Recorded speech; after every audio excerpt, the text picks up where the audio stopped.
4 of Ryan Newman coming. Problems on the racetrack. Colin Braun is going to into come the out. wall. The 16 of Brian Scott as well. Colin Braun continuing to careen off the inside wall. He was your race leader, and it looks as though he has problems, gets sent to the outside wall, and that brings our 3rd caution out of the night. And what a horrible break for Ryan Newman and Ron Hornaday and David Gilliland. All on pit road, and there you see Cat in the Hat, Jack Roush. What happened there, Bud? I just got turned, man.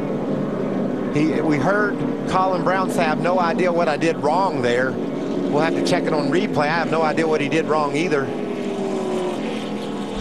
We've always got a camera that follows the race leader. Here's a look from up above. Trying to get around the 16. It looks like he's moving to the inside, and that's Kyle Busch. Got into the back of him. He didn't do anything wrong. Yeah, Kyle Busch absolutely got into the rear of that truck and turned him into the outside wall, and then Colin came down and careened into the inside wall. Brian Scott was an innocent victim there as well. I mean, Kyle just thought that he was going to get in behind the 6, and he totally ran into the right rear quarter of him and crashed him.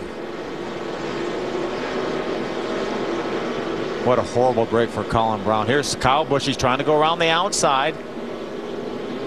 Colin Braun stays to the inside to move by Brian Scott. You see his nose on the inside of the 16 truck, so there's no way that Colin was up too high. No. And Kyle just ran into his right rear corner and turned him into the wall. And you know, Colin Braun was so frustrated there. He's had a tough season, and he was doing everything perfectly. Ray Dunlap. Well, Rick, we're trying to get organized down here because we've got a lot going on. The 88 with Matt Crafton is going to be coming in, but right behind him is the 16 of Brian Scott. So they're trying to communicate with them to make sure the 16 is not going anywhere. Crafton's going to go with tires this time, and the 16 stayed out of his way. Adam? Guess who came out smelling like a rose? The man top of your screen, Kyle Busch. They come in for 4 tires. The last I heard, no adjustments. They will come back down and get fuel. Doug George said they need just over 1 can to make it the distance. Left side tires going on for Busch, and with no problem at all, he will be the first off of pit road. Jason White, the 2nd man down and away. This is going to be interesting, though, Phil, because the trucks of Hornaday and the 4 of that cat right there, they're only going to have to make 1 pit stop. So when they get ready to go back to 1 to go, when your leaders come back to recycle their 2nd pit stop, I think that'll put the 4 and the 33 in front of the field on the tail end of the lead lap, giving them a shot to get their laps back. Yeah, they will be able to line up on the outside line if they so desire. Take another look at this, Phil. The 6 of Colin Braun is going to pull to the inside of Brian Scott.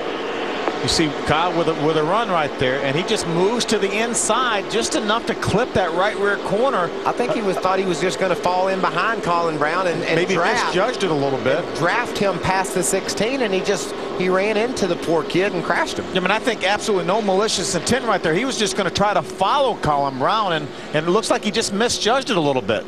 Ray Dunlap.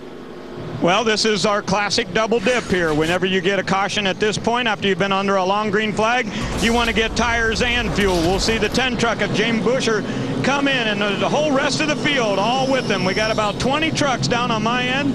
These guys are all going to come in and get their 2nd round of service, and it'll be interesting to watch the race off of pit road. This entire crew will be done with their service. Now go back down to Adam. Top of your screen, Kyle Busch is in, fuel only. Middle of your screen, the same for Todd Bodine. Bodine made adjustments on the last stop with 4 tires, hoping that would allow the vibration to go away. Busch pulls away, Bodine right behind him, followed by Brian Eichler and Matt Crafton. This service coming at lap 90.